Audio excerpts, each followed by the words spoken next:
Las noticias, protagonistas y tendencias del momento con César Miguel Rondón en Conexión. La voz que cuenta la historia mientras ocurre. Muy buenos días. Son las 9 en punto de la mañana de este miércoles 6 de marzo del año 2024. Y en este momento, a las 9 en punto de la mañana, usted está sintonizando en Conexión por Éxito 107.1 FM, la emisora del sur de Miami, Territorio Éxitos. Usted también nos puede escuchar en su teléfono celular si descarga la aplicación Actualidad Media Group. Esa aplicación usted la puede descargar de manera gratuita. Y si usted entra en éxito107.com, además de escucharnos, nos puede ver. Y aquí recibo el saludo de Jocelyn Acosta desde Midland, Texas, Territorio Éxitos. Gracias, Jocelyn. José de Villa en Maracaibo, Saed Abón en Orlando, Alfredo y Marianela desde Dulcinela en Toronto. Se preguntan qué ha pasado con Rocío San Miguel. Eso mismo nos preguntamos. Carlos Ramírez nos saluda desde La Serena, en Chile. El amigo Jesús Grajirena desde Caricuao, en Caracas. Uy, qué fuerte lo que escribe aquí Grajirena.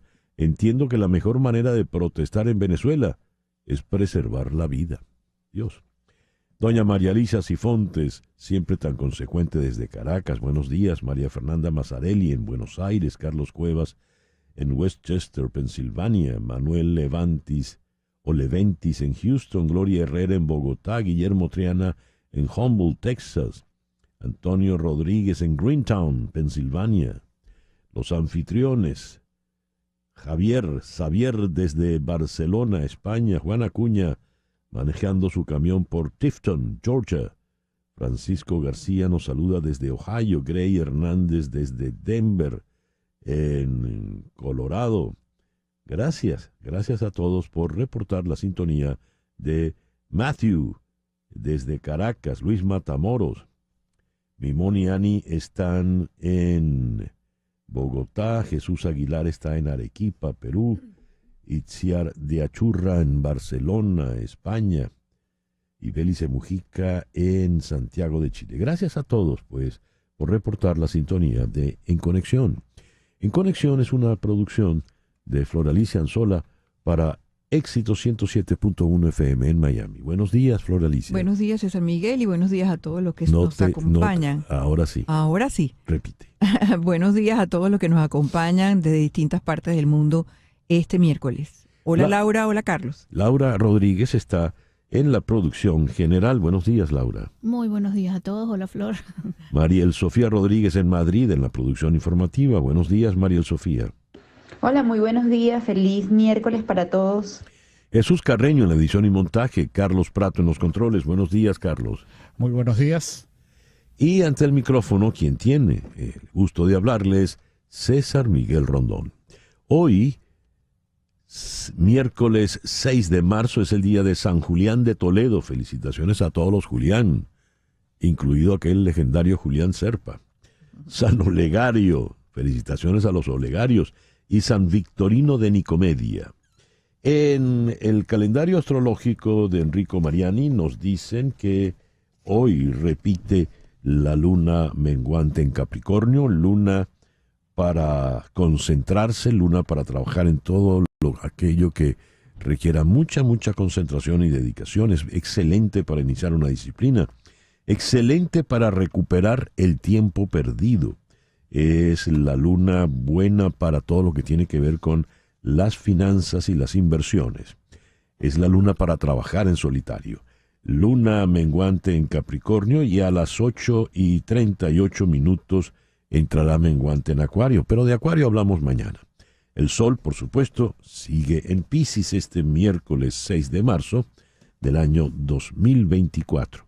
Hoy es el Día Internacional del Escultor. ¿Por qué?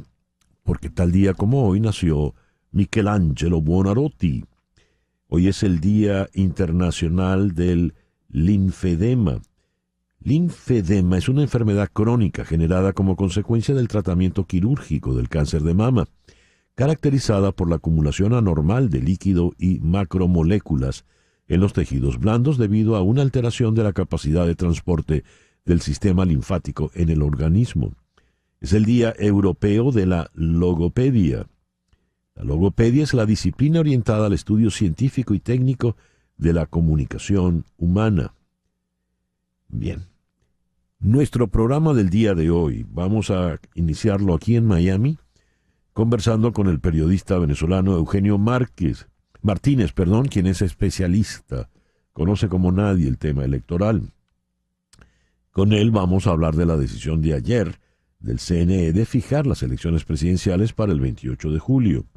Luego en Washington vamos a conversar con la politóloga y analista Lila Abed a propósito de los resultados del Super Tuesday en el día de ayer, donde se consolidaron las candidaturas tanto de Trump como de Biden. En Medellín, Colombia, vamos a conversar con María Alejandra Rodríguez, editora del Tiempo en Medellín. ¿Qué ocurre en Medellín con las aplicaciones de citas? Las apps de citas y el uso de drogas se han convertido en un peligroso cóctel en Medellín, sobre el cual las autoridades estadounidenses ya han alertado a sus viajeros. Después, en Caracas, vamos a conversar con el comunicólogo Carlos Correa, director de la ONG Espacio Público, a propósito del cierre en Venezuela del canal de la Deutsche Welle. En Buenos Aires vamos a conversar con Ariel Corgatelli. ¿Qué fue lo que pasó ayer con Facebook, WhatsApp e Instagram? Que se cayeron a nivel mundial. ¿Qué fue lo que ocurrió? Y aquí en Doral vamos a conversar con Juan Carlos García, quien es el organizador del Doral Cup. Es un torneo infantil para niños y niñas entre 7 y 17 años, todos provenientes del sur de la Florida. Nuestro foro para el día de hoy tiene que ver con las responsabilidades compartidas en el hogar entre la pareja. ¿Es realmente viable que exista igualdad de género en el hogar? En promedio, las mujeres dedican 12 horas más que los hombres a las tareas del hogar. Vamos a abordar eso con la doctora en sociología Lisette González en Caracas y la doctora en psicología Silvana Daktuk en la ciudad de Bogotá. Cuando vamos a las efemérides de este día, 6 de marzo, como ya habíamos dicho, en 1475 nació Miguel Ángel di Lodovico Buonarroti Simoni, considerado uno de los más grandes artistas de todos los tiempos. Fue poeta, fue pintor, fue arquitecto, fue escultor, en fin, el propio hombre del Renacimiento. El 6 de marzo de 1834, en La Habana, queda oficialmente constituida la Academia Cubana de Literatura. Desde 1834, eso explica una isla con tantos grandes escritores. El 6 de marzo de 1836 se dio la Batalla del Álamo. Después de 13 días de lucha, entre 1.500 y 3.000 soldados mexicanos abruman a los defensores tejanos, matando entre 182 y 257 tejanos, incluidos, entre otros, David Crockett. En 1854, en Ecuador, es abolida la esclavitud.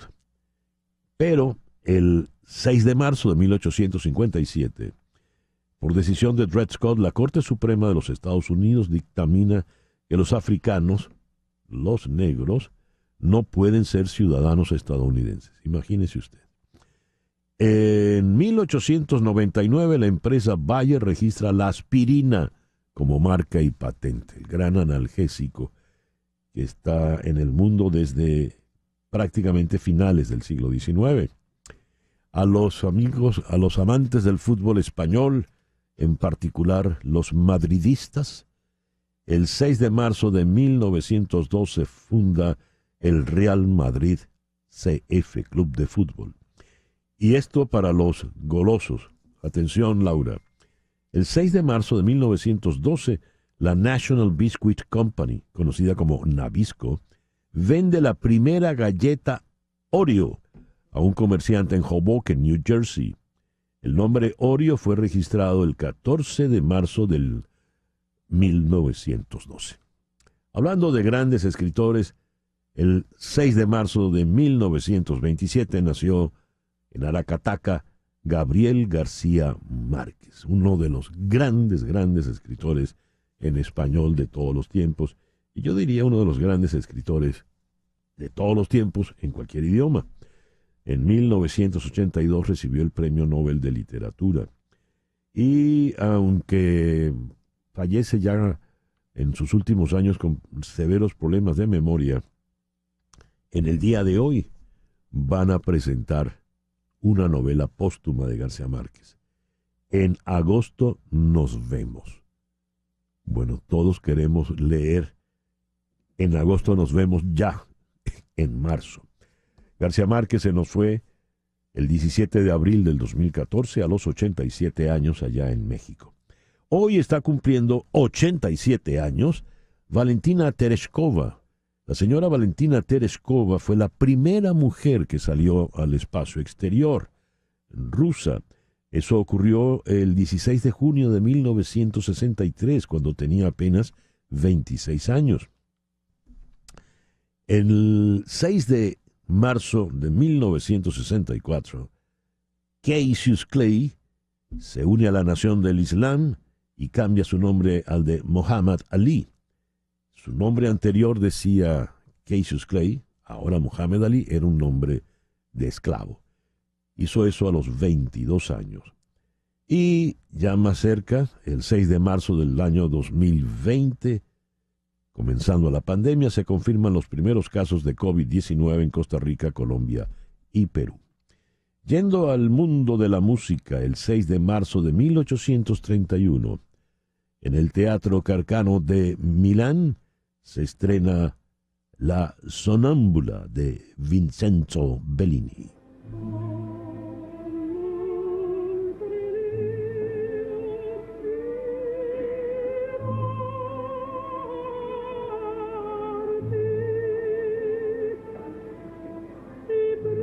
María Callas, con la orquesta del Teatro alla Scala de Milano, dirigida por el maestro Leonard Bernstein. El mismo día, el 6 de marzo, pero en 1853, en el Teatro La Fenice de Venecia, se estrena la ópera La Traviata de Giuseppe Verdi.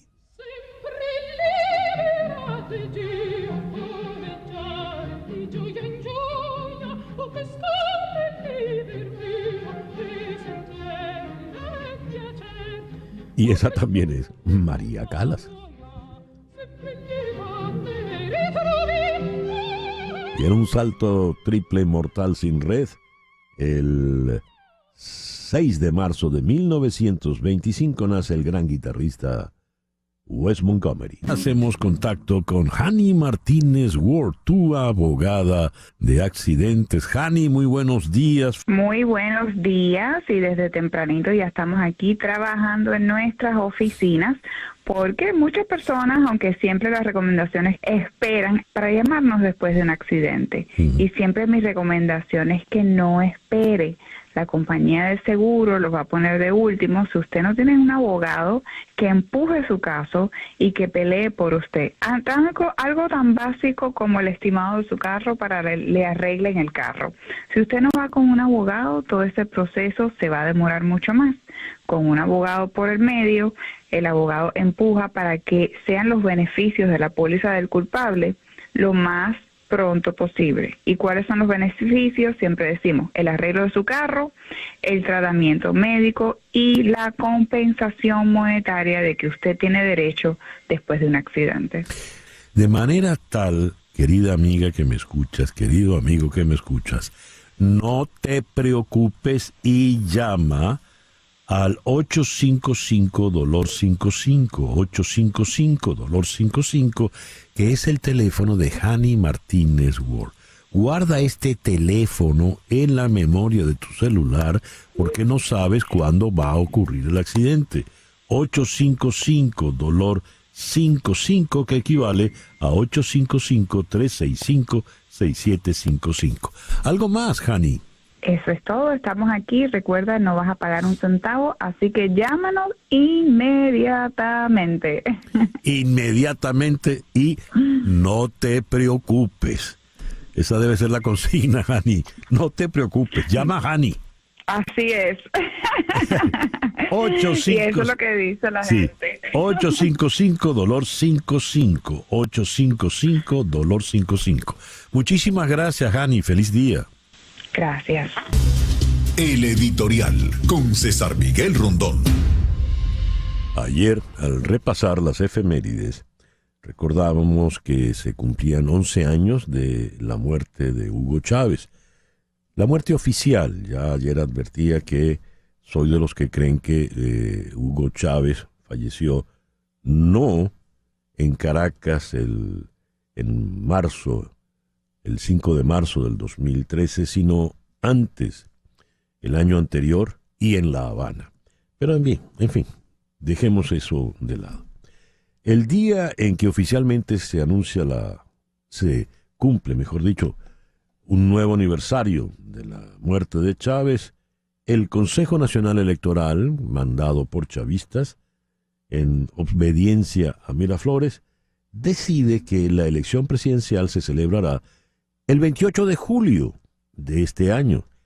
Y ocurre que el 28 de julio es el día del natalicio de Hugo Chávez. Decían que el general Gómez no había nacido el 24 de julio, ni había fallecido el 17 de diciembre, que esas fueron fechas que manipularon para que pudiese decirse que Gómez nació el día en que nació Bolívar y murió el día en que murió Bolívar. Aquí no pretenden eso, pero sabiendo de la afición por las cuestiones esotéricas y brujeriles que tienen estas personas, a lo mejor hay alguna invocación de carácter espiritista. O, en una lectura un poco más científica, si se puede, a lo mejor están apelando a la evocación chavista, habida cuenta que la evocación madurista no va para ningún lado. Nicolás Maduro está en este momento en los peores niveles de aprobación jamás. Y quizás evocar el nombre de Chávez, el espíritu de Chávez, les pueda ayudar. De cualquier manera, esta convocatoria para el 28 de julio pone a correr a todos los interesados, especialmente a la oposición. La postulación de candidaturas será entre el 21 y el 25 de marzo. En la práctica eso es ya. Y la oposición tiene entonces 20 días, o ya no 20, 19, para definir cómo va a manejar el tema de María Corina Machado, la inhabilitación de María Corina Machado. Por supuesto, con una convocatoria tan apresurada, los votantes en el exterior pueden olvidarse de participar en estas elecciones. Y según he leído a Eugenio Martínez, aunque la fecha 28 de julio respeta uno de los 15 puntos del Acuerdo de Barbados, hace inviable la correcta ejecución del resto de garantías técnicas y políticas que también se pactaron en el acuerdo firmado entre Gobierno y Plataforma Unitaria en 2023 en Barbados. Continúa Martínez, en la convocatoria, el Consejo Nacional Electoral violó la Ley Orgánica de Procesos Electorales en 2 ocasiones. Primero, hizo la convocatoria sin presentar el respectivo cronograma. Las fechas que leyó Amoroso, el presidente del CNE, no son un cronograma, acota Martínez. Y además modificó el cierre legal del registro electoral. ¿Qué hacer? Algunos extremistas han planteado que la oposición ahora, bueno, puede convocar desde ya una abstención. Algo que, por lo visto, no tiene mayor sentido, habida cuenta de la abrumadora votación que se dio el 22 de octubre. Si algo está claro, es que la gente quiere votar. Pero, ¿qué va a ocurrir en este contexto? Hay que ver. Hay que moverse con prudencia, recordar que se está caminando sobre vidrio molido y descalzos, o sobre brasas ardientes, pero siempre descalzos. Y recordar que en estos casos lo más prudente y sensato es moverse con verdadero tino político y cabeza muy, muy fría, sin caer en provocaciones. Es el momento de un auténtico liderazgo a partir de ahora. Veremos qué ocurre. Son las 9:21 de la mañana. Hacemos una pequeña pausa y al regreso venimos con las noticias más importantes de este miércoles 6 de marzo del 2024. Esto es En Conexión por Éxitos 107.1 FM en Miami. Continuamos en breve con César Miguel Rondón en Conexión por Éxitos 107.1 FM. Bien, vamos a las 9:25 de la mañana con las noticias más importantes de este 6 de marzo. Trump y Biden solidificaron su dominio con victorias en el supermartes. Las victorias de costa a costa de Biden y Trump, incluidos los estados de California y Texas, ricos en delegados, dejaron pocas dudas sobre la trayectoria de la carrera electoral. Nikki Haley ganó en Vermont, negándole a Trump una gran victoria, pero el expresidente ganó en otros estados que podrían haber sido favorables para ella, como Virginia, Massachusetts y Maine, que tienen grandes franjas de votantes moderados. Los votos protesta o no comprometidos contra Biden se dejaron sentir en Minnesota. Más de 45,000 votantes demócratas, casi el 19%, votaron no comprometidos en lugar de votar por Biden. También en Colorado el 8% y en Carolina del Norte, donde el voto no comprometido obtuvo el 13%. Nikki Haley planea suspender su campaña presidencial hoy, después de que Donald Trump irrumpiera en el supermartes, ganando en casi todos los estados. Está previsto que la señora Haley dé un discurso alrededor de las 10 de la mañana desde Charleston, donde The Wall Street Journal informa que anunciará su decisión, pero no respaldará de inmediato a Donald Trump. Aquí en Miami, después de 3 años consecutivos de violencia durante las vacaciones primaverales, los funcionarios de Miami Beach están implementando medidas de seguridad durante un mes destinadas a frenar el caos, incluidas restricciones de estacionamiento para no residentes y el cierre de cafés al aire libre los fines de semana concurridos. La ciudad ha advertido a los visitantes que esperen toques de queda, registros de bolsos, cierres anticipados de playas, puntos de control de DUI. Es decir, si usted está manejando, conduciendo bajo influencia, sea etílica o de drogas. Y se esperan arrestos por violencia. El gobernador Ron DeSantis anunció que se desplegarán agentes del orden estatales para reforzar a la policía de la ciudad. Muchas de las restricciones no son nuevas, pero anteriormente se instituyeron como medidas de emergencia, no como medidas implementadas con anticipación. En Rusia, el Kremlin probablemente utilizó tecnología de reconocimiento facial para identificar y detener a los asistentes al funeral del disidente ruso Alexei Navalny. El monitor de prensa ruso OVD Info dijo que 400 personas han sido detenidas en protestas en toda Rusia, incluidos al menos 5 asistentes a funerales. Un portavoz de OVD Info dijo que las fuerzas de seguridad instalaron varias cámaras de vigilancia nuevas alrededor de la iglesia y el cementerio antes del servicio de la semana pasada. Una investigación de Reuters encontró que la tecnología de reconocimiento facial ha desempeñado un papel en cientos de arrestos desde la invasión a gran escala de Ucrania por parte de Rusia, a medida que Moscú centraliza cada vez más su sistema de vigilancia. A pesar de la represión, cientos de personas siguen visitando la tumba de Navalny. Benny Gantz, miembro del gabinete de guerra israelí, enfrenta presiones internas y externas por su visita a Washington. Durante las reuniones en la Casa Blanca a principios de esta semana, la vicepresidente Kamala Harris y el asesor de seguridad nacional Jake Sullivan le hicieron preguntas difíciles a Gantz sobre el manejo de Israel de la situación humanitaria en Gaza y sus planes de guerra, según informó Axios. El secretario de Defensa Lloyd Austin expresó gran preocupación por la crisis humanitaria durante su propia reunión con Gantz el día martes, según el Pentágono, mientras que el Departamento de Estado dijo que el secretario Anthony Blinken le dijo que Israel debe tomar medidas urgentes para conseguir más ayuda para Gaza. Gantz, que ha enfrentado críticas de los aliados del primer ministro Benjamin Netanyahu por su viaje a Washington, se reunió con líderes del Congreso durante 2 días, pero no con el presidente de la Cámara de Representantes Mike Johnson. Gantz se dirigirá a Londres para reunirse con el ministro de Asuntos Exteriores del Reino Unido, David Cameron. Jerusalén.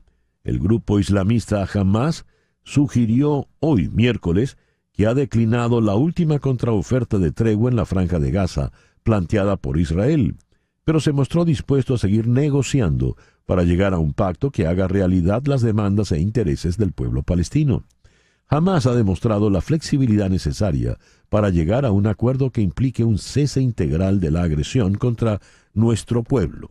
Sin embargo, la ocupación continúa evadiendo las obligaciones de este acuerdo, especialmente las referidas a un alto al fuego permanente, el regreso de los desplazados, la retirada de la franja y la satisfacción de las necesidades de nuestro pueblo. Fin de la cita del comunicado de Hamas. Ciudad de México.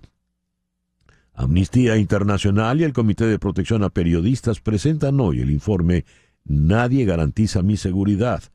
La urgente necesidad de fortalecer las políticas federales de México para la protección de periodistas, en medio de los ataques del presidente Andrés Manuel López Obrador a reporteros nacionales y extranjeros. Caracas. Ayer, martes 5, fue suspendido por tercera vez el traslado de la abogada y defensora de derechos humanos Rocío San Miguel al Tribunal Segundo de Terrorismo en Caracas a cargo del juez Carlos Liendo.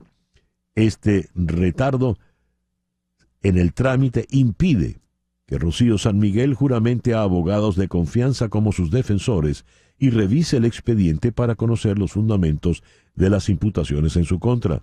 Esta situación la mantiene en estado de indefensión. En Colombia, 10 ciudades se unen hoy para la jornada de manifestaciones en contra de Gustavo Petro. La iniciativa de la oposición busca mostrar su descontento con las reformas que están cursando en el legislativo, la situación de orden público en algunas regiones de Colombia y los más recientes nombramientos realizados por el jefe del Estado. Washington. El presidente Joe Biden prorrogó por 1 año más la declaración de emergencia nacional respecto a Venezuela, dictada en 2015, por considerar que la situación en Venezuela representa una amenaza inusual y extraordinaria para la seguridad nacional de los Estados Unidos. En una nota de prensa oficial, la Casa Blanca anunció que la prórroga del decreto 13.692, dictado el 8 de marzo de 2015 por el entonces presidente Barack Obama, y prorrogado sistemáticamente cada año desde ese entonces, se publicará en el registro oficial y será transmitida al Congreso estadounidense. Y como comentábamos en nuestro editorial, el Consejo Nacional Electoral de Venezuela anunció que la elección presidencial se celebrará el próximo 28 de julio. La oposición tiene 20 días para poder definir cómo afrontar la inhabilitación de María Corina Machado. Bien, vamos entonces a abordar el tema con nuestro primer invitado en el día de hoy, el periodista experto en temas electorales, Eugenio Martínez. Eugenio, muy buenos días. Muchísimas gracias por atendernos en la mañana de hoy. Buen día, César. Un gusto verte y escucharte. Eugenio, ¿por qué el 28 de julio, la fecha del natalicio de Hugo Chávez? ¿A qué están apelando? Bueno, creo que es evidente que la imagen de Hugo Chávez regresa a la estrategia electoral del gobierno de Nicolás Maduro. El día del fallecimiento se convoca la elección para el día de su nacimiento. En todo caso, aunque el intento de alejarse de los símbolos y sustitutos de manera progresiva por el liderazgo actual no funcionó, la principal estrategia electoral del gobierno de Maduro no se concentra en el simbolismo de la fecha de la elección, sino en la inhabilitación de María Corina Machado, que al día de hoy concentra la amplia mayoría de la intención de voto en un cara a cara con Nicolás Maduro y en escenarios un poco más abiertos donde se incluya a Benjamín Rauseo. El tema, como bien decías, es que esta convocatoria express de la elección, son un poco menos de 147 días entre la convocatoria y la fecha de la elección, hace que el lapso de postulación sea inusualmente corto y muy rápido, del 21 al 25. Tiene varias opciones la oposición y todo esto depende de la definición estratégica de qué hacer con la inhabilitación de María Corina Machado. ¿Cuáles son esas opciones, Eugenio? Se puede, por ejemplo, postular algunos candidatos que guarden el puesto para después intentar sustituir esos candidatos que están guardando el puesto por María Corina Machado si cambia la situación legal de María Corina Machado en una posterior negociación, o puede la plataforma unitaria de una vez, con el aval o no de María Corina Machado, eso está por verse, presentar uno o varios candidatos alternativos a la dirigente de 20 Venezuela para poder seguir compitiendo o poder mantenerse en la ruta electoral. Recordar que si la plataforma unitaria no tiene candidatos inscritos de aquí al 25 de marzo, no va a poder competir en la elección presidencial. Una vez que la postulación sea presentada y admitida por el CNE, esas postulaciones pueden modificarse. Entonces, probablemente veamos a la plataforma unitaria haciendo postulaciones para, insisto en el término, guardar el puesto, mientras se trata de resolver la situación legal de María Corina Machado o se llega a un acuerdo de una candidatura que sustituya la de Machado. Esto tiene una especie de hedor a trampajaula, Eugenio, porque en rigor lo que quieren es que de ninguna manera la señora Machado pueda ni siquiera asomarse a presentar a la cercanía del CNE, ¿no? Sin duda, hay que entender que 8 de cada 10 venezolanos quieren un cambio político y ese cambio político se centra en la figura de María Corina Machado. Por eso decía que a pesar del simbolismo de la fecha de la elección y el regreso de Hugo Chávez a la imagen de la campaña de Nicolás Maduro, cuando pasó años tratando de deslastrarse de esa imagen, la principal estrategia es que María Corina Machado no pueda participar y que adicionalmente María Corina Machado no pueda transferir su liderazgo a otro candidato o a otra candidata. Es decir, dejar a la plataforma unitaria sin opciones de postulación, tratando de repetir de alguna manera lo que ocurrió en la elección presidencial del año 2018. No obstante, a diferencia del año 2018, en este momento parecía haber un compromiso mucho más importante, amplio, tanto de Machado como del resto de los partidos que integran a la plataforma unitaria, para mantenerse en la ruta electoral de acá al 28 de julio, independientemente de las piedras que se vayan colocando en el camino. Eugenio, ¿qué pasa con el registro electoral? ¿Qué pasa con esa millonada de venezolanos que están fuera del territorio nacional? Lamentablemente, el operativo especial de actualización del registro es insuficiente en tiempo y es insuficiente además en todos los cambios legales de infraestructura que tienen que hacerse, especialmente para los venezolanos que están en el extranjero.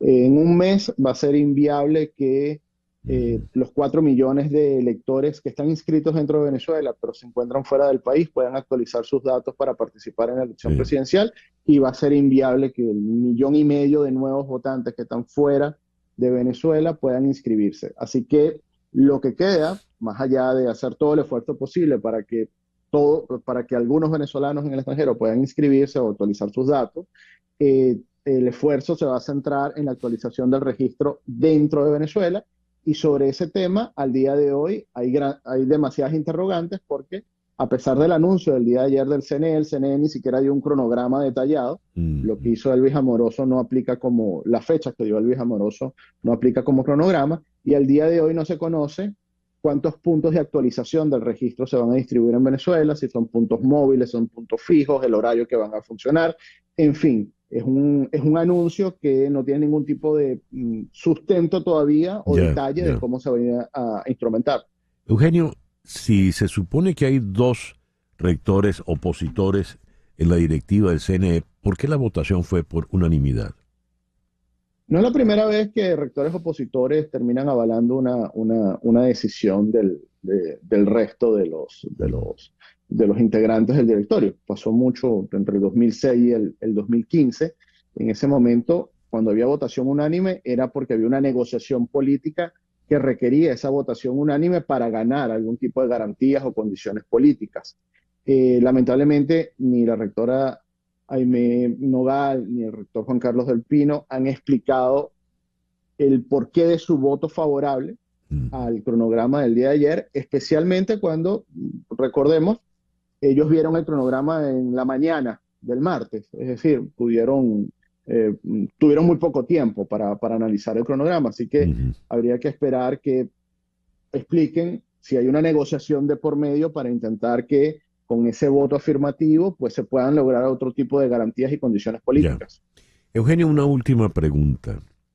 Vistas las circunstancias, vista esta trampajaula, ¿la oposición está unida en la estrategia a seguir? ¿Está unida en torno a María Corina Machado en la estrategia a seguir? Los partidos que integran la plataforma unitaria están condenados a estar en torno a María Corina Machado después del resultado de la elección primaria. Sí. No queda claro o no se ve nada claro en los estudios de opinión pública que un candidato impuesto por los partidos de la plataforma unitaria que no tenga el aval de María Corina Machado pueda captar el liderazgo de Machado de forma importante. Así que creo que hay que decir que las condiciones obligan a que exista unidad en torno a María Corina Machado. Sin embargo, no está clara en esto no hay consenso estratégico, cuál es la ruta que se va a seguir de aquí al 25 de marzo y del 25 de marzo en adelante. Y si, digamos, se llega en consenso de todos, incluida la señora Machado, a que no va a ser ella la candidata, sino fulano de tal, ¿no puede ser fulano de tal ser también inhabilitado después del 25 de marzo? Eso es un escenario Nicaragua, en donde la plataforma unitaria postule un candidato para sustituir a María Corina y ese candidato también sea objeto de algún tipo de inhabilitación. Por eso es que ante ese escenario, los partidos que integran a la plataforma unitaria deberían hacer múltiples postulaciones de candidatos, entendiendo que tener varias ofertas electorales en el tarjetón, sin que esto se interprete como que se está llamando a dispersar el voto, sino tener varias opciones electorales en el tarjetón, cosa que se puedan sustituir candidaturas o hacer alianzas a medida que se vaya avanzando en el cronograma electoral, entendiendo que la posibilidad de perder el poder el 28 de julio o perder la elección el 28 de julio es muy alta para Nicolás Maduro. Claro. Eugenio, muchísimas gracias por estos minutos en la mañana de hoy. Un abrazo, César. Para Alicia. Eugenio Martínez, aquí en Miami. 9:42 de la mañana, una pequeña pausa. Al regreso nos ocupamos del supermartes del día de ayer. Esto es En Conexión por Éxito 107.1 FM en Miami. En un momento regresamos con César Miguel Rondón en Conexión por Éxitos 107.1 FM. César Miguel Rondón está en Conexión por Éxitos 107.1 FM. Son las 9:45. Canelo Fadul Immigration es una firma de abogadas de inmigración que ofrece servicios de inmigración laboral, familiar y humanitaria. Su equipo de trabajo busca soluciones y la mejor alternativa para que puedas establecerte en los Estados Unidos. Llama para concertar una cita al 305-579-9218, 305-579-9218. Di que estás llamando de mi parte y la primera consulta será gratis. También puedes escribir a inmigraya@canelofadul.com. Canelo Fadul Immigration, reputación, confiabilidad y efectividad. Y no hubo nada oscuro en el día de ayer, en el supermartes. Tanto Joe Biden como Donald Trump consolidaron su dominio en los respectivos partidos. ¿Qué lecturas nos deja lo que aconteció ayer en 16 estados? Vamos a Washington, donde está la destacada analista, politóloga, internacionalista Lila Abed. Lila, muy buenos días, un gran gusto saludarte de nuevo. César Miguel, al contrario, es un honor estar aquí contigo otra vez. ¿Qué lectura tienes de lo que aconteció ayer en el Super Tuesday, Lila? Sí, bueno, tú bien lo dijiste, César Miguel, no hubo gran sorpresa, se consolidó la candidatura del expresidente Donald Trump, ganando 14 de los 15 estados que salieron el día de ayer a celebrar sus primarias. El actual presidente Joe Biden ganó los 15 estados y los dos se perfilan para convertirse en candidatos presidenciales de sus respectivos partidos.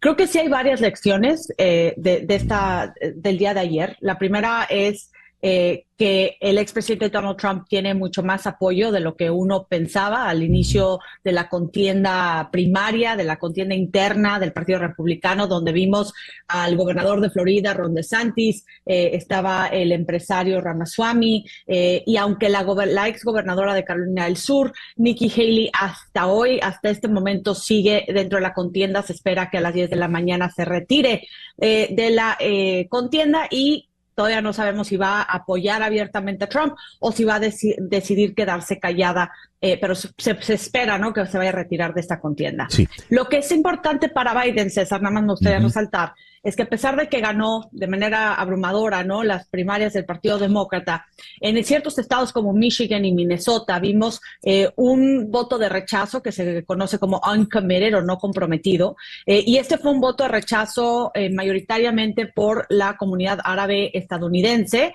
que está rechazando la estrategia de la Casa Blanca en Gaza. ¿Por qué te menciono esto? Porque en Michigan, por ejemplo, cualquier disminución de voto popular puede costarle el estado a Joe Biden, que ganó Michigan por tan solo 3 puntos porcentuales en el 2020, y hay que recordar que la presidencia se gana en el colegio electoral, así que hay que ver cómo se van viendo estos patrones, y obviamente Biden va a tener que fortalecer su apoyo con la comunidad afroamericana, con la comunidad de jóvenes latinos, etcétera. Vamos, la coalición que tenía en 2020 parece no estar tan fuerte este año. Y ello cuando Trump parece consolidarse a nivel nacional. ¿Qué señal nos dio el Super Tuesday ayer? ¿Cómo se presenta Trump para la elección de noviembre? Frente a Biden, ¿no? Sí, yo creo que vamos a ver un Trump fortalecido, más extremista. Lo vimos, por ejemplo, en la visita que hicieron los dos líderes, tanto Biden como Trump, a Texas la semana pasada. Trump se encontraba en Eagle Pass, donde el tema de la migración se ha convertido en un pilar fundamental del proceso electoral. Incluso, según una encuesta de Gallup la semana pasada, la migración está por encima del manejo de la economía. Entonces estamos viendo que Trump va a ser mucho más duro con las medidas fronterizas que vaya a tomar frente a la crisis de migrantes que se encuentra en la frontera sur de Estados Unidos. Vamos a ver a un Trump que dice que desde el día 1 va a ser un dictador. Es decir, estamos viendo, ¿no?, a una persona cada vez más extremista y que también ofrece soluciones muy sencillas, muy simples para problemas netamente complejos, pero eso lo vemos alrededor de cualquier líder populista, tanto de derecha como de izquierda, ¿no? Y Biden, pues de nuevo, enfrenta varios problemas, entre ellos su edad, entre ellos el manejo de la inflación, el tema de Gaza, el tema de Ucrania. Vamos, hay ciertos focos rojos para el presidente Biden que va a tener que atender de manera inmediata y que tampoco va a ser una contienda fácil para el actual mandatario estadounidense. Creo que va a ser una contienda muy reñida. Y hay que también ver, aunque no se espera que se solucione ningún juicio que enfrenta el expresidente Trump. Vamos, tiene juicios en 4 jurisdicciones, se enfrenta 91 cargos por delitos graves, entonces hay que también estar atentos de ese lado y cómo reacciona el electorado ante estas acusaciones. Regresando al caso de la señora Haley, prácticamente quedó fuera ya de la competencia, lo dirá en algunos minutos, se espera ese anuncio, pero ¿qué rol puede jugar ahora políticamente hablando, tanto dentro del Partido Republicano como fuera de este? Bueno, a ver, Nikki Haley es muy joven, fue la ex gobernadora de Carolina del Sur, aunque perdió su estado, ¿no? En las primarias, eso fue un golpe muy fuerte para ella. Se desempeñó muy bien como ex embajadora ante la ONU durante la administración de Trump. Es una persona que conoce Estados Unidos, que incluso jala un poco al Partido Republicano a una posición más moderada, que creo que la mayoría del electorado en Estados Unidos, fuera de los partidos, se encuentra en una ideología mucho más moderada, centrista, ¿no? que los extremos que han jalado los dos partidos en Estados Unidos. Entonces creo que tiene un futuro importante, pero vamos a ver, César Miguel, si de veras le dan pie, si le abren el camino el Partido Republicano a una candidata como Nikki Haley en 2024, por ejemplo, y tenemos que ver cómo sigue tan fuerte o no el poder que tiene Trump sobre el Partido Republicano. Y hay que ser muy claros, el tema de MAGA, su movimiento de MAGA va más allá de Trump. Yo creo que no llegó para quedarse, vamos, por lo menos un rato más. Ya lo veo. Lila, muchísimas gracias por estos minutos en el programa de hoy. Al contrario, César Miguel, un saludo a todo tu público. Gracias. Lila Abed, politóloga internacionalista desde la ciudad de Washington. Son las 9:53. Las noticias de este momento en Conexión Radio. ¿Y qué noticias tenemos en este momento, Flor Alicia? Bueno, César Miguel, Amnistía Internacional denunció hoy que las autoridades iraníes están llevando a cabo una campaña de represión masiva contra mujeres que no usan el obligatorio velo islámico, con la confiscación de miles de vehículos, penas de cárcel y hasta latigazos. Muchas mujeres iraníes han dejado de usar el obligatorio velo islámico como forma de protesta y desobediencia civil desde la muerte en septiembre del 2022, de Masha Amini, tras ser detenida precisamente por llevar mal puesto el hijab, lo que provocó fuertes protestas en el país.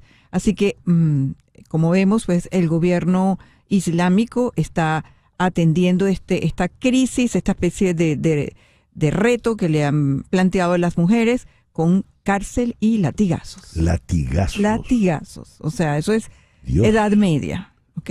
Dios, es horrible, horrible. Gracias, Flor Alicia. Leo esto.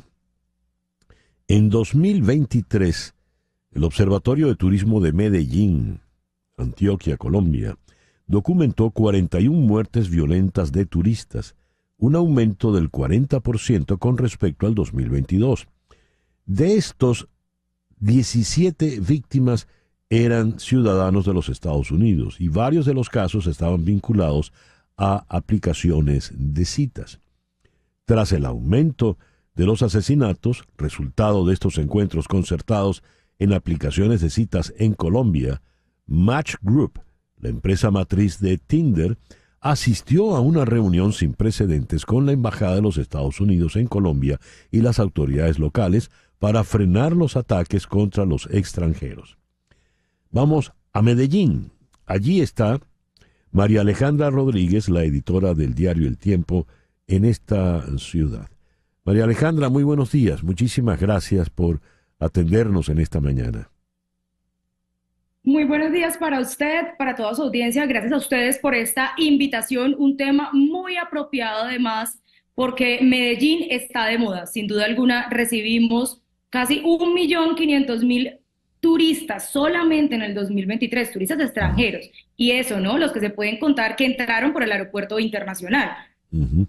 Ahora, María Alejandra, en esa reunión que se dio entre Match Group, la embajada y las autoridades antioqueñas, a ver, ¿cuál es el problema que está surgiendo? ¿Cuáles son estos crímenes y cómo funcionan a través de, por ejemplo, el Tinder? Mire, César, justamente en las últimas semanas las autoridades colombianas desmantelaron una banda dedicada exclusivamente a este modus operandi. ¿Cómo funciona? Se cuadra una cita a través de esta aplicación. Se encuentran en diferentes establecimientos nocturnos de la ciudad, que además tiene una variada oferta en diferentes zonas de la capital antioqueña. Allí departen juntos y lo que creen las autoridades, o como operaba esta banda recientemente desmantelada, es que utilizaban sustancias alucinógenas para echarles en las bebidas a los turistas, casi todos o en su mayoría estadounidenses.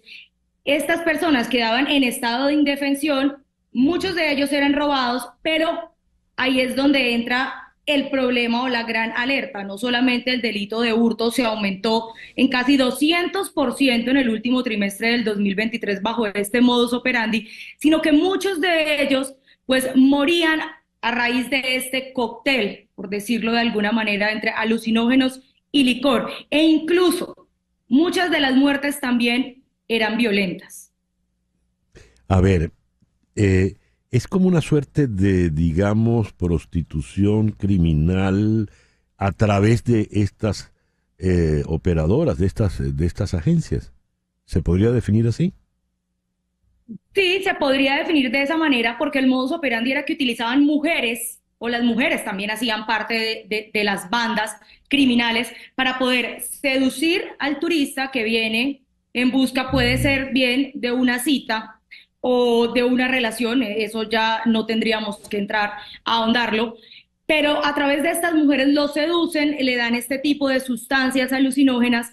Muchos de ellos fallecen por culpa de estas sustancias, o los que ponen resistencia, entonces llegan a una muerte violenta. No son todos los casos, César, Sí. hay que decirlo, tampoco podemos satanizar este Sí. tipo de aplicaciones. Hay muchos casos exitosos a través de estas aplicaciones, pero sí hay que alertar, y esas alertas que justamente emite la Embajada de Estados Unidos en Colombia a sus ciudadanos norteamericanos, que lo hacen también las autoridades locales, y ahora también entonces lo entra a hacer estas aplicaciones a través de estas plataformas, pues son un llamado urgente para que estos turistas sean precavidos, para que Ya. analicen el perfil además con el que van a salir, con el que hacen match.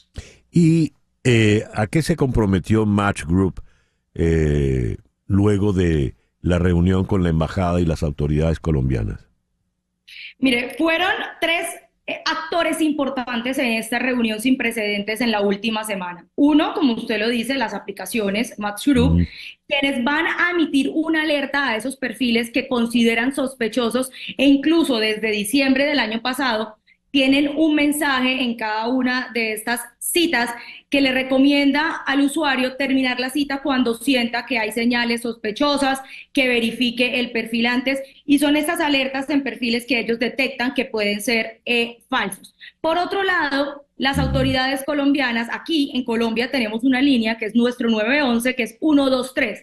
Para los ciudadanos extranjeros habilitaron una línea que va a ser el 911 que utilizan en Estados Unidos, que se va a conectar con esa línea 123 para poder hacer siempre esas alertas y mantenerlos siempre vigilantes. Y un tercer actor que van a ser también los hoteles. Esto es una primicia, lo conocí de una alta fuente ayer en horas de la noche, y es que van a empezar a implementar un protocolo en todos los hoteles para que una vez un turista ingrese con mujeres, con hombres a tu habitación, y estas personas vayan a salir horas después, tienen que llamar a la habitación, y hasta que no le conteste el turista que está hospedado, no los dejan salir de la habitación. Esto es una primicia, esto lo conocí de una alta fuente en horas de la noche, que aún no han revelado esta nueva estrategia, y me parece que es clave, porque los hoteles tienen que ser aliados en todo esto.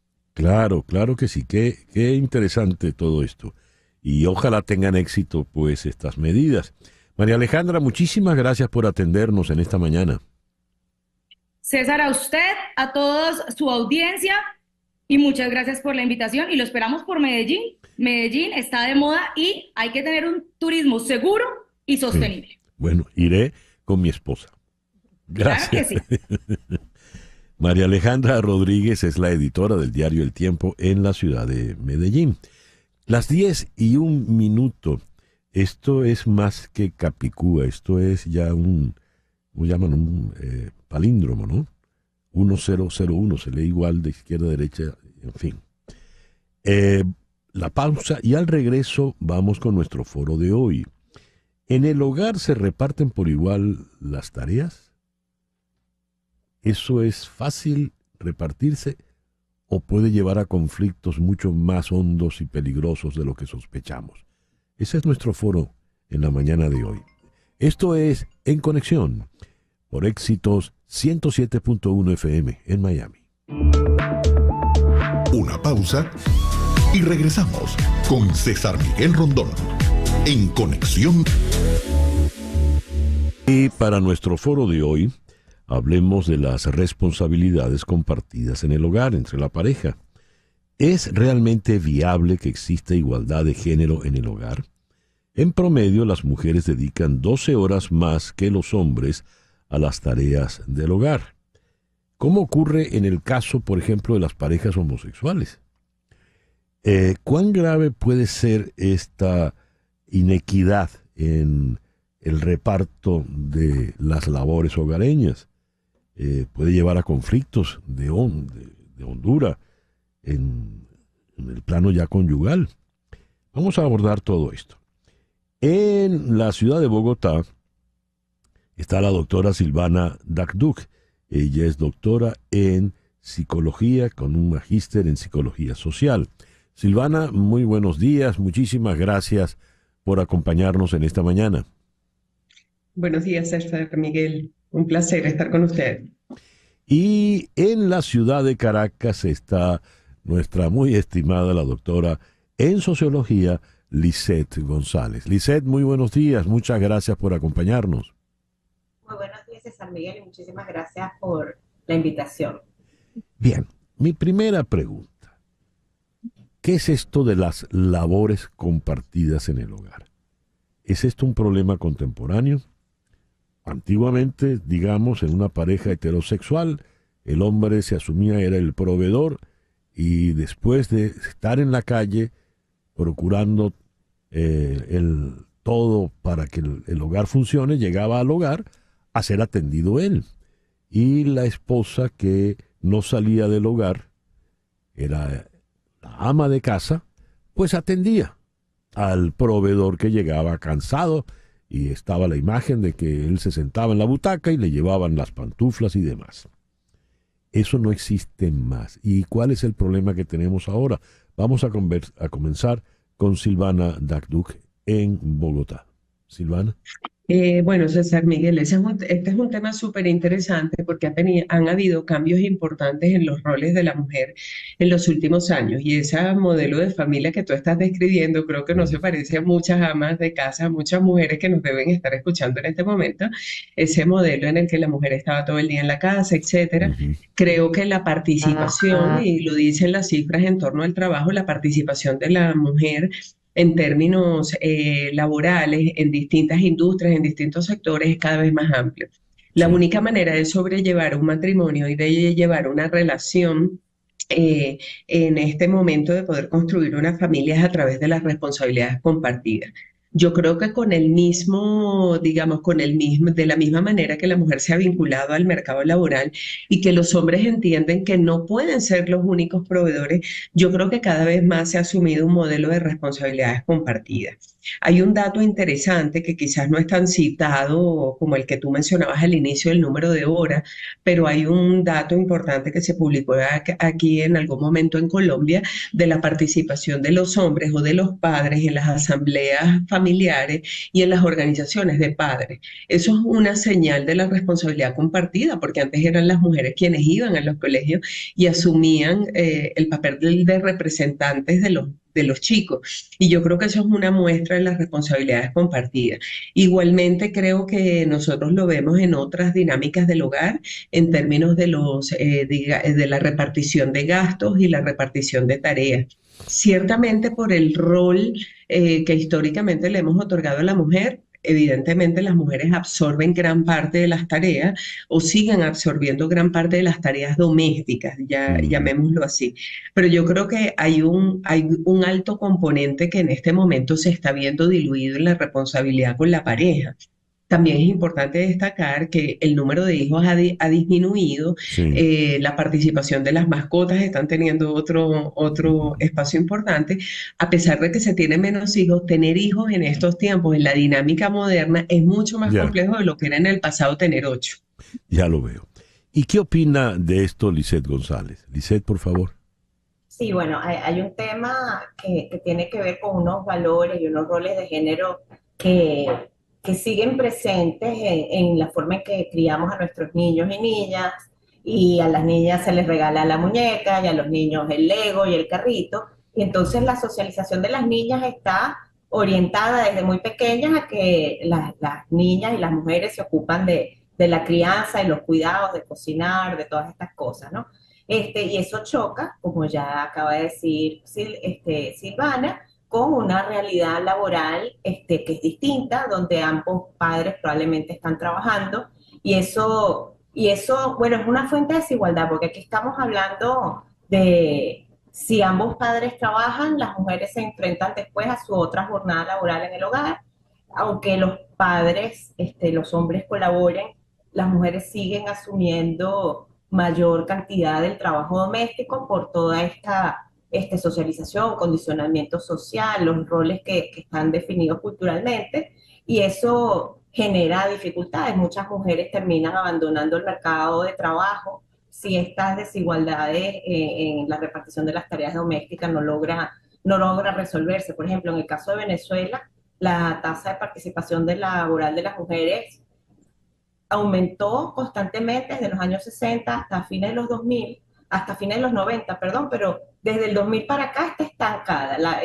Una proporción importante de las mujeres no trabaja porque la conciliar estos deberes, digamos, de las labores domésticas o las tareas de cuidado del hogar se hacen incompatibles con la participación activa en el mercado de trabajo o en la política o en cualquier actividad fuera del hogar. O sea, para muchas mujeres, sobre todo las más pobres, esta desigualdad en la repartición de esas tareas en el hogar puede generar exclusión y desigualdades importantes. A ver, asumamos el escenario contemporáneo, más o menos dibujado previamente por Silvana Dakduk. Los dos trabajan, son personas inteligentes, equitativas, creen en la democracia, en valores fundamentales de la sociedad contemporánea, y se reparten las labores en la casa y los gastos. Tú pagas la luz, yo pago el agua, por ejemplo. Pero en esa repartición, por lo visto, tampoco hay equidad. Por ejemplo, ¿quién cocina? Entendiendo que la cocina se lleva mucho tiempo porque va desde hacer el mercado, pensar, planificar qué se va a comer, quién tiende las camas, quién barre. ¿Cómo funciona esa pareja contemporánea, Silvana? Bueno, ahí hay varios temas porque lo primero que ha cambiado son los hábitos de compra. Entonces, como tú lo dices, en todo ese ciclo del hábito de compra, por ejemplo, esa responsabilidad fuera del hogar es una responsabilidad que se está evidenciando cada vez más claramente compartida. De hecho, el posicionamiento de muchas marcas y el trabajo de muchas marcas ya no es a una ama de casa tradicional y en buena medida tiene que ver con este cambio social. Sin embargo, cuando llegamos a casa nos estamos enfrentando, ciertamente hay unas inequidades, pero creo que los hombres están cobrando cada vez una participación mayor en alguna de esas tareas domésticas. Hay una cosa que es importante destacar, que es que probablemente digamos, como el estancamiento de la participación laboral de la mujer también está influido por el hecho que se dedican a actividades de emprendimiento y actividades no formales que no son contabilizadas por estas estadísticas. Entonces siguen trabajando, pero quizás siguen trabajando en otros formatos, en otros roles o bajo otras modalidades.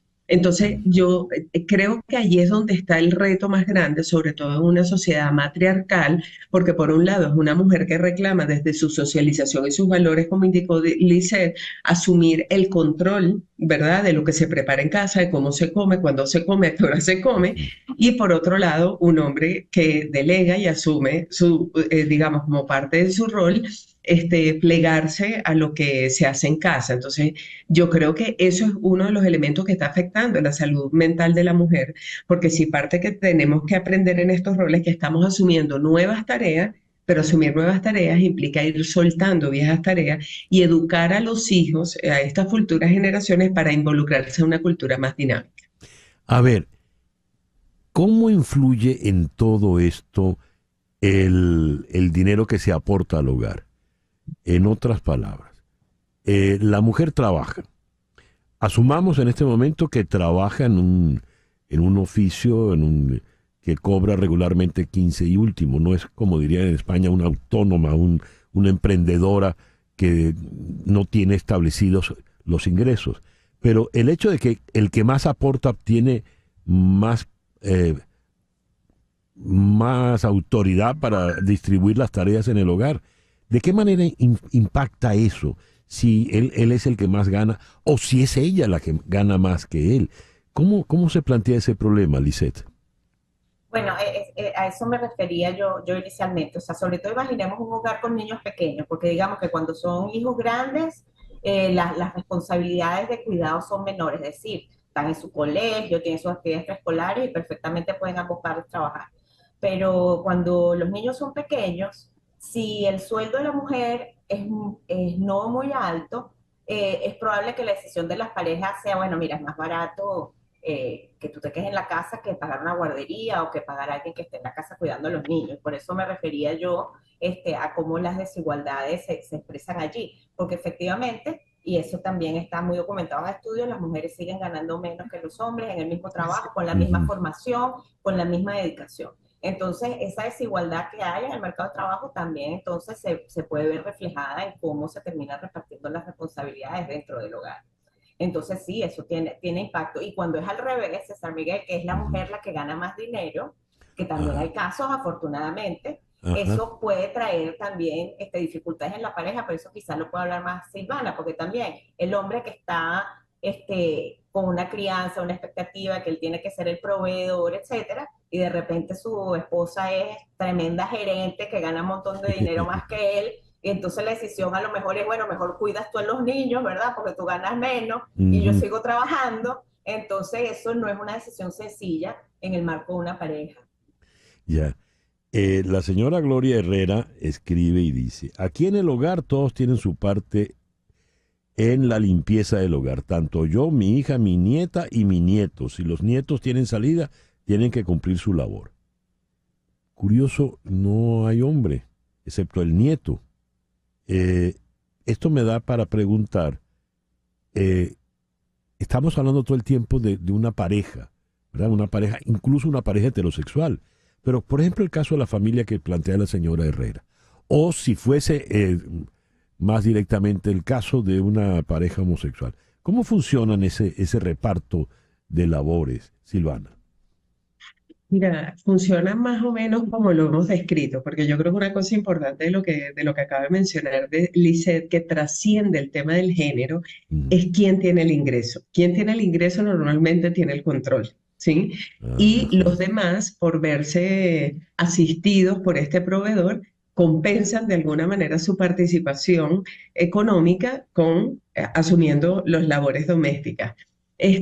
Sin embargo, fíjate que los estudios sobre diversidad de género en estas otras formas de uniones o de estructura familiar también han revelado cosas como estas, ¿no? Tenemos cada vez más gente viviendo en la misma casa o más núcleos familiares viviendo bajo el mismo techo, donde, un poco como decía la señora Gloria, la gente se reparte las tareas y tratamos de ser como más equitativos en ese rol, porque ya en esa nueva sociedad familiar no existe esa figura tradicional de una señora que lo asume todo, sino que podrían haber varias mujeres porque hay varios núcleos familiares coexistiendo bajo el mismo techo que actúan como gerentes mientras reparten las tareas. Y también en las parejas donde tenemos distintas formas de unión, también se ha evidenciado como esa relación. Pero fíjate que incluso en parejas del mismo sexo, tanto femenino como masculino, parte de lo que se ha evidenciado es quien tiene el ingreso, tiene el control. Lo que es una muestra que el ingreso trasciende esa diferencia. Ya, estamos acercándonos al final. Estamos hablando de hogares establecidos y las imágenes que me vienen son de familias más o menos clase media, con algún ingreso holgado o con un ingreso menos holgado, pero con un patrón muy, muy de clase media. Y entendiendo que en muchos de nuestros países las clases medias se van achicando, tienden a desaparecer incluso. En el caso venezolano, Lisette, ya que lo manejas con tanta propiedad, ¿qué es la familia hoy por hoy? Bueno, las estadísticas muestran que están aumentando las familias monoparentales, es decir, donde está un solo papá, vamos a llamarlo así, padre o madre, y en general son las mujeres, por varios factores. Hay una tendencia que es histórica de que las mujeres crían solas a sus hijos, sobre todo en los sectores populares, pero eso está además impulsado también por la migración, porque en muchas familias es el hombre el que se va adelante primero a tratar de buscar una situación económica mejor en otro país. Y eso ha como impulsado ya un cambio que venía en la sociedad venezolana. Pero también hay un fenómeno, César Miguel, que creo que es importante mencionar, de los hogares con mujeres solas, que no es porque son pobres o porque está en una condición de victimización, digamos, el marido la dejó o lo que sea, sino también es la decisión de las mujeres más formadas, con más ingresos, y que deciden que es mejor vivir de forma autónoma, ¿no? Y eso también es una proporción que no es la mayoritaria, por supuesto, pero sí, o sea, hay una prevalencia cada vez más de familias monoparentales donde el jefe es una mujer. Ya. Quiero agradecerles de verdad a Lisette González, doctora en sociología desde Caracas. Muchísimas gracias, Lisette. Muchísimas gracias a ti, César. Y a la doctora Silvana Dagduk, doctora en psicología desde Bogotá. Gracias, Silvana. Muchísimas gracias, César Miguel y Lisette. Bien, el reloj nos indica 10:21 de la mañana. Antes de ir a la pausa, Flor Alicia tiene una información de última hora. Las noticias de este momento en Conexión Radio. Bueno, César, Nikki Haley subió al podio entre los aplausos de un pequeño grupo de su personal hace minutos. Dijo: estoy llena de gratitud por el gran apoyo que recibimos. Todos los costos son grandes, pero ahora ha llegado el momento de suspender mi campaña nuevamente. Dije que quería que se escuchara la voz de los estadounidenses. Yo he hecho eso. No me arrepiento. Con toda probabilidad, Donald Trump será el candidato republicano, añadió Haley. Le felicito y le deseo lo mejor. Le deseo lo mejor a cualquiera que sea presidente de Estados Unidos. Señaló que siempre había apoyado a los candidatos republicanos, pero luego citó a Margaret Thatcher cuando dijo que tomaría su propia decisión y no seguiría a la multitud. Ahora depende de Donald Trump ganarse los votos de aquellos dentro y fuera de nuestro partido que no lo apoyaron, dijo Haley. El Congreso está lleno de seguidores, no de líderes, fue una de las críticas que lanzó al aire, y finalmente, dirigiéndose a sus votantes, dijo: sé fuerte y valiente, no tengas miedo, no te desanimes, porque Dios estará contigo donde quiera que vayas. Esto lo dijo al finalizar sus breves comentarios en una comparecencia pública en Charleston, Carolina del Sur. Gracias, Flor Alicia. Bien, son las 10:23 de la mañana, una pequeña pausa. Al regreso nos ocupamos del estado de censura en Venezuela, un nuevo medio fuera del aire, nada menos que la Deutsche Welle. Esto es En Conexión por Éxito 107.1 FM en Miami. En un momento regresamos con César Miguel Rondón en Conexión por Éxitos 107.1 FM. La Deutsche Welle la voz de Alemania, ha salido del aire en Venezuela. Ha sido sacada de todas las cableras, y ello pues en una nueva muestra de censura.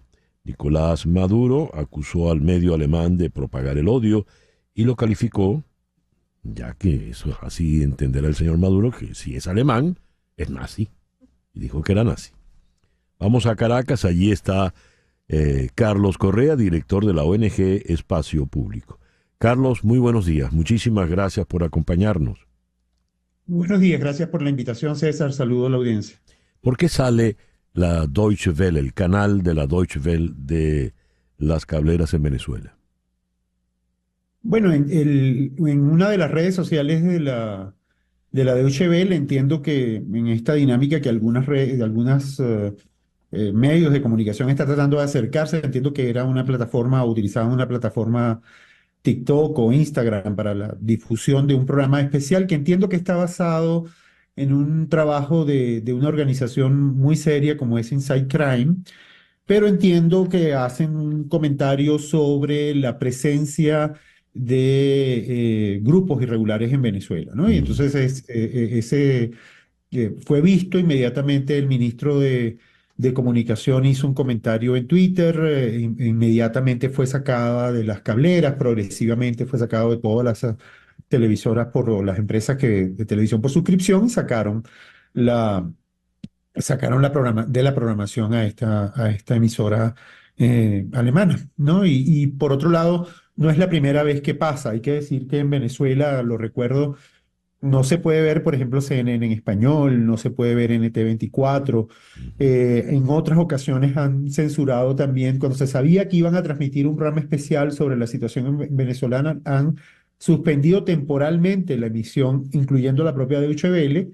En este caso, como es una medida arbitraria que no tiene ningún tipo de procedimiento, no sabemos si esto es temporal, es definitivo. Uno tiene la impresión, dada la escala de la reacción gubernamental, que es definitivamente la Deutsche Welle no estaría en las cableras venezolanas.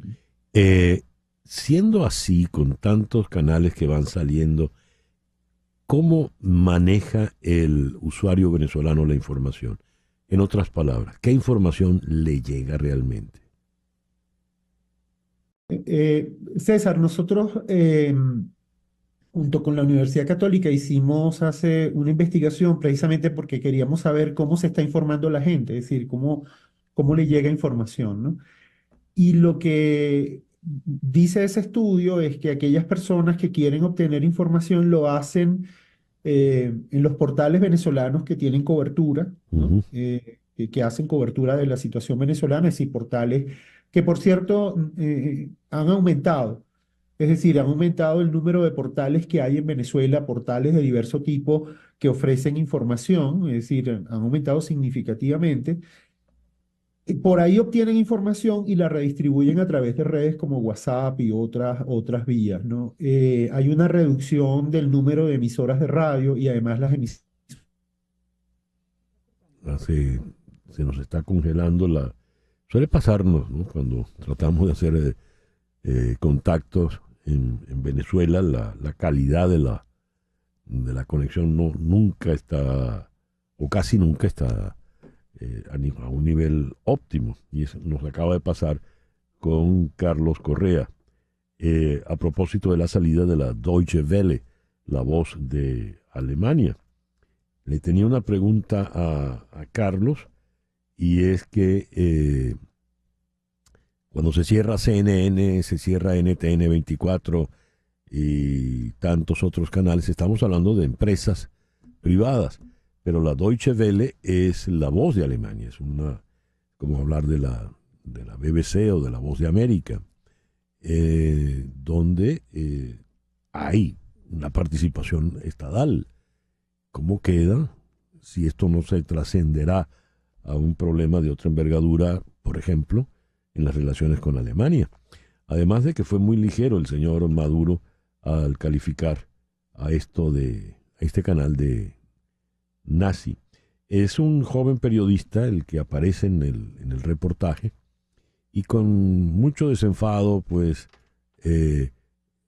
comenta en un estilo muy, muy juvenil lo que está ocurriendo con la judicatura. No hay jueces independientes, hay complicidad del sector militar con la corrupción, habla del cártel de los soles, que es una cosa todavía muchísimo más delicada.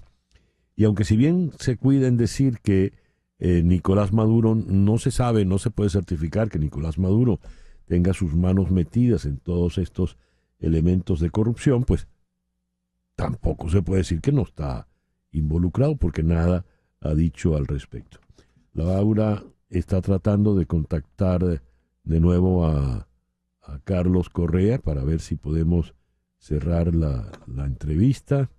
Bien, vamos. Sí.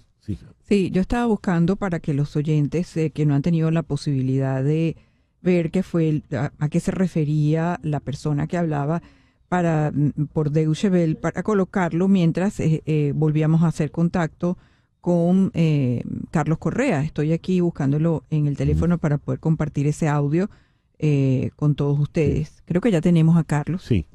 Carlos, ¿estás de nuevo con nosotros? A ver. ¿Sí o no? Ya Carlos está de nuevo con nosotros. Carlos. Sí, ¿cómo estás? Muy bien, aquí estás de nuevo con nosotros al aire. Vale, no, te decía que la última pregunta que me hacías era un poco la situación del ecosistema de medios. Bueno, sí. ¿Cómo se informa la gente? La gente está utilizando los medios que existen en Venezuela, que son especialmente plataformas web, o coberturas que se hacen también de medios internacionales, y esas coberturas las está distribuyendo a través de redes sociales. Eso es lo que está haciendo la gente para enterarse, informarse, y date cuenta que en algunas ocasiones con éxito, porque lo que ocurre es que la gente está utilizando los mecanismos que tiene para buscar la información que le interesa. Te pongo el ejemplo de la participación en las primarias de la oposición. Eso que ocurrió se hizo pues de alguna manera por la vía de la dinámica que la gente buscaba. Los sitios estaban bloqueados para inscribirse, la gente buscaba la información, buscaba los sitios porque tiene una información que le parece interesante o relevante y la busca de toda manera y ayuda a otras personas a informarse. Ya.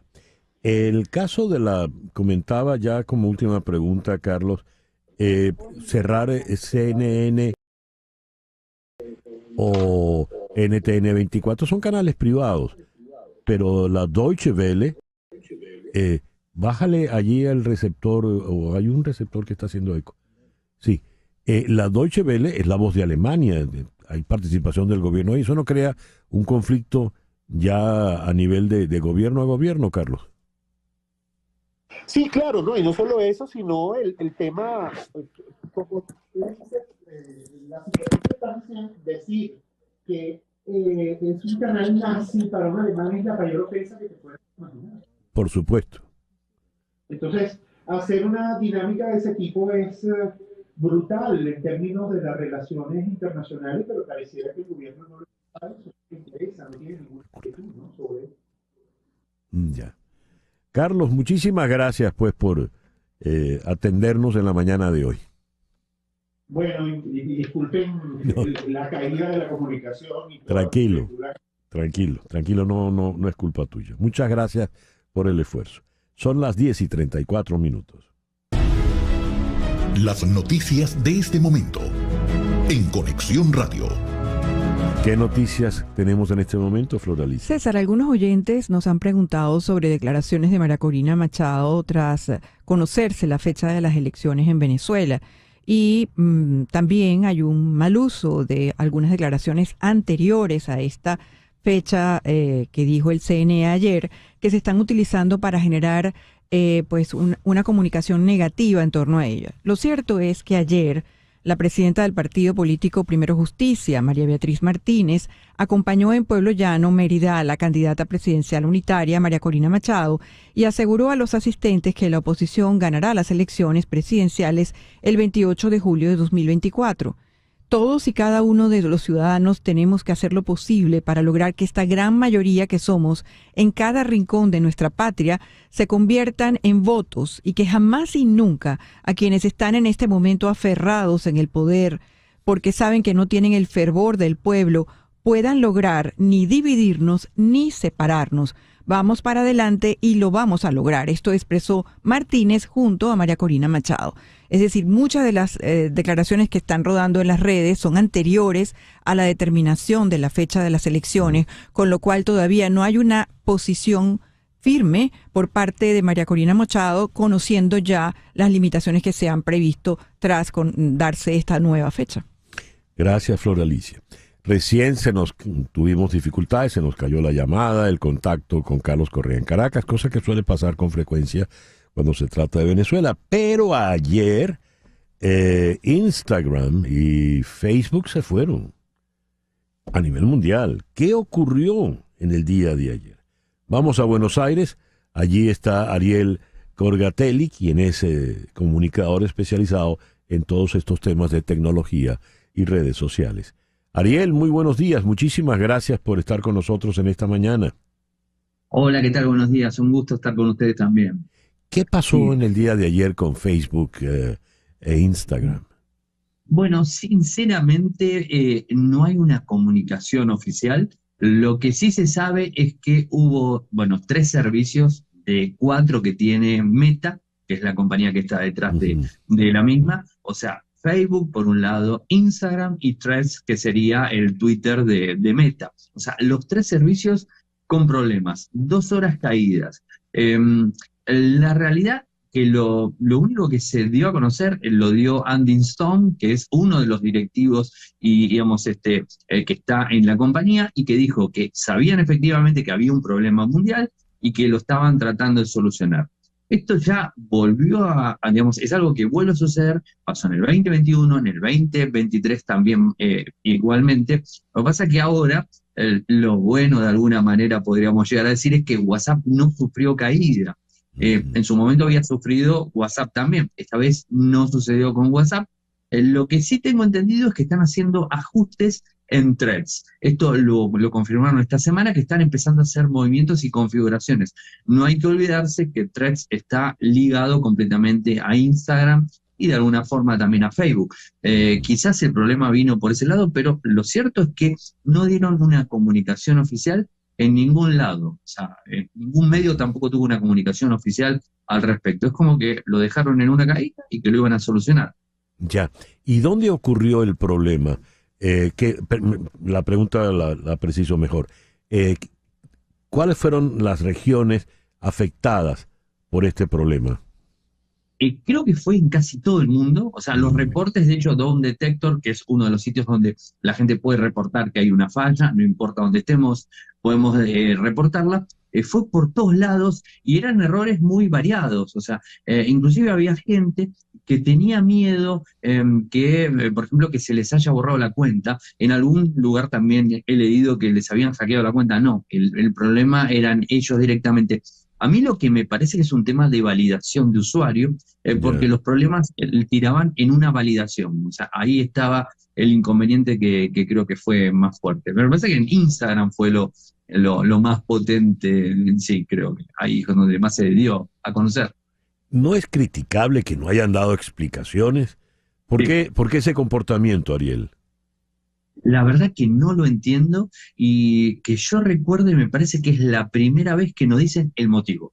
Las veces anteriores era porque estaban haciendo una base, de hecho se hicieron una validación en conjunto con los 3 servicios, entonces uno sabía que cuando se hace una validación, un cambio de carga de servidores, todo puede llegar a pasar este tipo de cosas. Lo dijeron, pero ahora no. La verdad que sí, es criticable porque además fueron 2 horas, o sea, no es. Inclusive también hay que tener en cuenta algo que, por ejemplo, en lo que es Instagram hay usuarios que son de pago.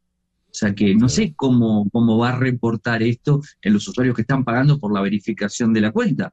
Eso la verdad que no es muy bueno. Y además hay publicidades, hay negocios detrás, ¿no? Por supuesto. Hay negocios.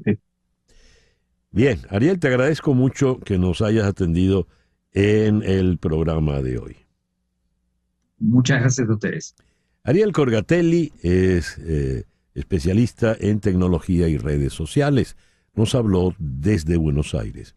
10:40 de la mañana, una pequeña pausa. Al regreso nos vamos a Doral por el Doral Cup. Esto es En Conexión por Éxito 107.1 FM en Miami. Continuamos en breve con César Miguel Rondón en Conexión por Éxitos 107.1 FM.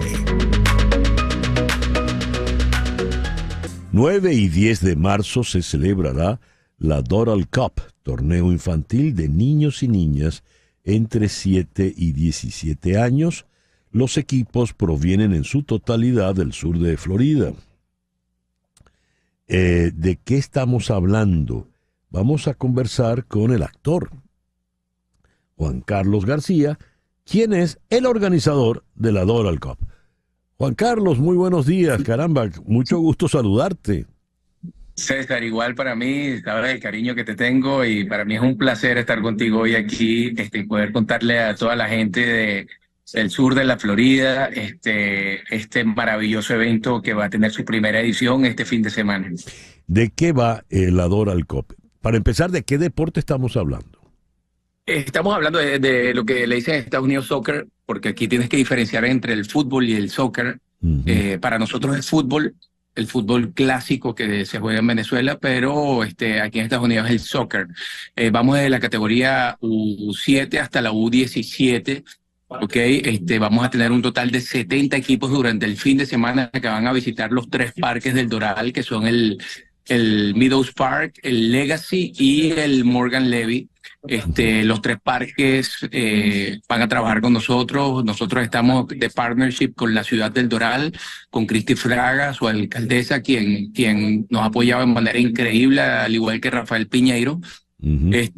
Así que bueno, nada, el fin de semana el Doral se viste de Doral Cup. Muy bien. ¿Y cómo va a funcionar el campeonato? Bueno, son 70 equipos que vienen, como te dije, van desde las 8 de la mañana hasta las 8 de la noche. Cada equipo tiene asegurado 3 juegos. Luego el domingo se juegan semifinales y finales. Este tipo de formato se utiliza mucho aquí, a pesar de que aquí hay ligas. Normalmente los equipos viajan a participar en diferentes torneos. Entonces aquí el formato es que a lo mejor juegas un juego en la mañana, uno al mediodía y uno en la noche. Si ganaste los 3, vas a las semifinales el domingo, y en la mañana y el domingo a lo mejor al mediodía o en la tarde es la final. Así se juegan este tipo de torneos en los Estados Unidos. De hecho, nosotros que jugamos el Over 50 también lo jugamos así cuando vamos a otros torneos aquí en la Florida. Así ¿Y cuánto duran los juegos? Por ejemplo, en el caso de los más pequeñitos. De los más pequeñitos, 30 minutos cada tiempo. Se juega, o 25, 30 minutos cada tiempo. Desde la U7, cada categoría tiene unas medidas de cancha diferentes. No es como yo crecí en el fútbol en Venezuela, que a todos nos mandaban una cancha de 11 para 11, canchas regulares, que para nosotros era una sabana. Aquí no, aquí en Estados Unidos se regula un poco eso. Desde U7 hasta U9 tienen diferentes tamaños las canchas, diferentes tamaños las arquerías. Luego de U11 para arriba, si juegan en canchas de tamaño, digamos, normal, cancha de 11 para 11. Pero aquí hay tres tipos, es 7 para 7, 9 para 9 y 11 para 11, diferentes categorías. Y estos son en 3 estadios, en 3 escenarios, ¿verdad? Sí, correcto. El Meadows Park tiene 2 canchas de 11 para 11 y nosotros utilizamos, por ejemplo, que también se acostumbra aquí, el outfield de una cancha de béisbol. La parte de la grama se demarca, se ponen arquerías, todo tal cual fuera una cancha de fútbol, y ahí se juega 7 para 7. En las canchas de 11 para 11 se juegan así. Hay otras, por ejemplo, en Morgan Levy tiene cancha de 9 para 9. El Legacy tiene cancha de 7 para 7. Entonces, bueno, un poco jugamos así con los parques de la ciudad para poder dar vida a este torneo. Veo que van a participar 2 ex vinotinto, José Manuel Rey y Juan Arango. Sí, lamentablemente por temas de ellos de compromisos con su academia, no pueden estar hoy aquí contigo. Pero sí, esta iniciativa nació de mi parte y de la parte también de Jean-Paul Ginestra, que es mi socio. y luego quisimos involucrar a gente que tuviera un nombre, que tuviera un recorrido por el fútbol, para darle un poco de prestigio también al torneo, ¿no? Y fue cuando nos reunimos con José Manuel Rey, Juan Arango, y Neomar Matías, que también era preparador de Farías en la Vinotinto, y ellos accedieron a participar con nosotros en el torneo, a ser partners de nosotros dentro del torneo, dentro de la organización, y tenemos el gusto hoy en día de que Juan Arango y José Manuel Rey sean parte de la organización de este torneo. La alcaldesa de Doral entonces ha estado apoyándolos abiertamente. Sí, completamente. De hecho, esto es un proyecto muy complejo, César, porque tienes que ir a la alcaldía, presentar todo el proyecto, defenderlo delante de los concejales, o sea, exponer tu proyecto, y luego ellos toman la decisión si te lo dan o no te lo dan. Nosotros tuvimos que hacerlo, y de verdad hemos contado con el apoyo de todos, pero muy especialmente de Cristi Fraga y también y de Rafael Piñeiro, que ha estado de la mano también con nosotros, ayudándonos con el tema de la gente que ellos conocen, que puedan participar con nosotros como patrocinantes. Un poco nos han apoyado en todo lo que hemos necesitado, con la policía también, que va a estar en cada parque. Tenemos cubierta toda esa área. ¿A qué hora comienzan los primeros juegos? A las 8 de la mañana del sábado, en lo que abran el parque, hasta la clausura del parque, hasta el cierre del parque, que es a las 8 de la noche, sábado y domingo. El domingo son las premiaciones en Meadows Park, donde está la sede principal del torneo, porque es el parque más grande y el que alberga más canchas. Así que bueno, nada, este sábado y domingo estaremos vestidos de fiesta aquí en El Doral. Muy bien, muy bien. Juan Carlos, muchas gracias por atendernos en esta mañana. No, gracias a ti, César. Te mando un abrazo bien grande y muchos cariños a ti y a toda tu gente. Juan Carlos García, conocido y destacado actor venezolano, pero muy metido por lo visto en el mundo del fútbol, del soccer, organizador de la Doral Cup para este fin de semana. Son las 10:52 de la mañana. Las noticias de este momento en Conexión Radio. Y ya para cerrar, ¿qué tenemos, Flor Alicia? Bueno, César, Estados Unidos instó hoy al primer ministro haitiano, Ariel Henry, a actuar con urgencia para llevar a cabo un proceso político que conduzca a una transición presidencial en el país, dijo su embajadora ante las Naciones Unidas, Linda Thomas Greenfield. Henry se encuentra ahora en territorio estadounidense, concretamente en Puerto Rico, Estado Libre Asociado, después de que aterrizó el martes por sorpresa y cuando llevaba varios días en paradero desconocido, y se desconoce cuáles van a ser sus próximos pasos. A preguntas de si Estados Unidos le ha solicitado su renuncia, como han publicado algunos medios, la embajadora estadounidense no contestó directamente e insistió en el que el mensaje que su país le viene transmitiendo es que se mueva con celeridad hacia una transición.